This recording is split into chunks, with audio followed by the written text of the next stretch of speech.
In today's video, I'm going to teach you how to configure OneDrive on Windows 11. Whether you're new to OneDrive or just need a refresher on how to properly set it up, I've got you covered in this quick and easy guide. Let's dive right in. First, let's start by locating the OneDrive cloud icon on your taskbar. You should see it on the bottom right corner of your screen. If it's not visible right away, don't worry. Sometimes you may need to click on the little upward arrow to reveal hidden icons and find it there. Clicking this icon will open up a panel for OneDrive. Next, what you want to do is click on the settings gear icon. It's usually situated in the top right corner of the OneDrive panel. This is your gateway to modifying OneDrive settings to best suit your needs, so it's an important step. After clicking on the gear icon, a drop-down menu will appear. From this menu, select Settings, which forwards you to the main settings window. Consider this your control center for everything OneDrive.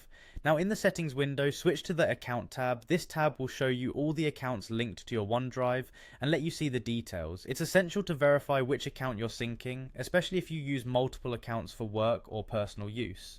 Within the Account tab, you'll want to click Choose Folders. This is crucial because it lets you manage which folders from OneDrive are accessible directly from your computer. You'll be presented with a list of folders you have in OneDrive. Here you have the opportunity to choose which specific folders you want to have synced locally on your system. Check the boxes next to folders you frequently access or need offline. Once you've made your selections, click OK to confirm.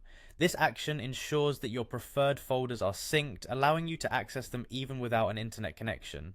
After you've done that, navigate over to the Sync and Backup tab. This is an excellent option for managing your backup settings on OneDrive. It provides additional security for your files, making sure that everything is backed up consistently.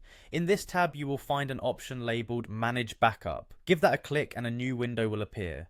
Here you'll see toggles next to specific folders that you can turn on to enable backup. Choose the folders you'd like to have extra protection for by flipping the toggles. Lastly, don't forget to click Save Changes. This final step makes sure all your new settings are applied and your backup preferences are set according to your requirements. And with that, your OneDrive setup on Windows 11 is complete. Congratulations, you're all set with syncing and backing up your important files, ensuring they're secure and accessible. Thanks for watching, and be sure to check out our other tutorials for more handy tips and tricks.